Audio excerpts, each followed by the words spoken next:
Hai semua, perkenalkan nama saya Yuwana Enjika Flavia Purba. Saya dari kelas 11 IPS 2, nomor absen 34. Pada kesempatan video kali ini, saya akan berbincang-bincang tentang hal-hal yang ada di sekitar kita. Yang pertama tentang keluarga. Saya tahu dan pasti kita memiliki keluarga. Keluarga merupakan orang terdekat dengan kita.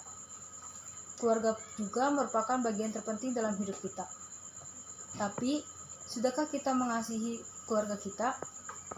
Di zaman sekarang, minim sekali yang namanya mengasihi dalam keluarga.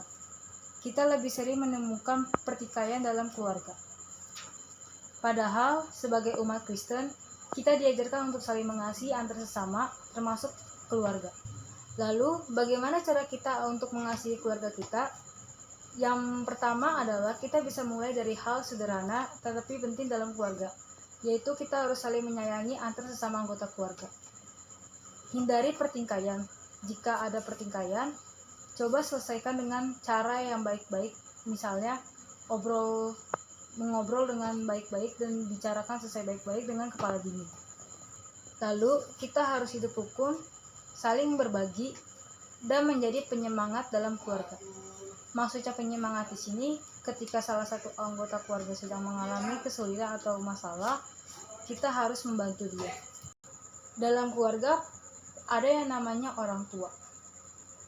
Sering kita melihat di zaman sekarang ini, orang tua seperti ditindas oleh anak. Dan minim sekali anak yang hormat kepada orang tua mereka.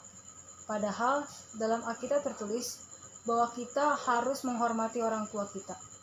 Sering kita menemukan ayat-ayat Alkitab yang mewajibkan kita untuk hormat kepada orang tua kita. Selain itu, orang tua merupakan utusan Tuhan yang dipakai Tuhan untuk merawat dan membesarkan kita, termasuk menjaga kita. Lalu, kenapa kita masih tidak menghormati orang tua kita? Hal-hal yang bisa kita lakukan untuk menghormati kedua orang tua kita, misalnya mulai dari hal sederhana, yaitu kita meluangkan waktu untuk mereka. Mungkin itu terdengar simpel dan sederhana, tapi itu membuat hati mereka senang. Kedua, jika kita sedang mengalami masalah dengan orang tua kita, cobalah untuk tidak menaikkan nada suara kita. Karena kita sering menemukan anak yang sedang bertengkar dengan orang tua, mereka kebanyakan menaikkan nada suara mereka dan sering menyalahkan kedua orang tua mereka. Padahal sebaiknya kita tidak boleh begitu.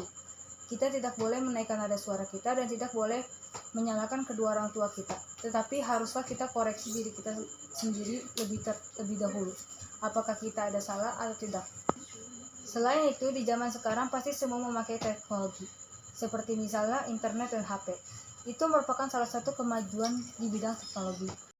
Tapi sayangnya, masih banyak orang yang menyalahgunakan kemajuan teknologi saat ini. Hal itu dibuktikan karena banyaknya kasus-kasus yang tidak enak dan hal-hal negatif yang muncul dari internet maupun HP. Itu disebabkan oleh orang-orang yang menggunakan media sosial atau kemajuan teknologi untuk hal-hal yang negatif. Sebab itu, mari kita gunakan kemajuan teknologi yang ada saat ini dengan bijaksana. Gunakan semua kemajuan teknologi yang ada untuk hal-hal yang positif. Jangan gunakan untuk menyakiti perasaan orang lain lewat sosial media atau hal-hal yang negatif yang lainnya di internet. Lalu, gunakan media sosial atau kemajuan teknologi yang ada saat ini dengan secukupnya. Kita gunakan kemajuan teknologi yang ada saat ini sesuai dengan kebutuhan kita. Jika tidak kita butuhkan, maka jangan digunakan agar tidak menjadi sia-sia. Kita juga harus menyaring hal-hal yang terdapat dalam internet maupun HP. Kita tidak harus menerima semua hal-hal yang ada di media sosial ke dalam dunia kita, agar tidak menjadi dampak negatif ke diri kita. Tapi kita harus menyaringnya terlebih dahulu. Karena itu saya mengajak Anda semua untuk melakukan hal-hal yang tadi saya sebutkan agar kita semakin lebih baik. Mulai dari mengasihi dalam keluarga, menghormati orang tua, dan menggunakan teknologi dengan bijaksana. Sekian dari saya, kurang lebihnya mohon maaf. Terima kasih.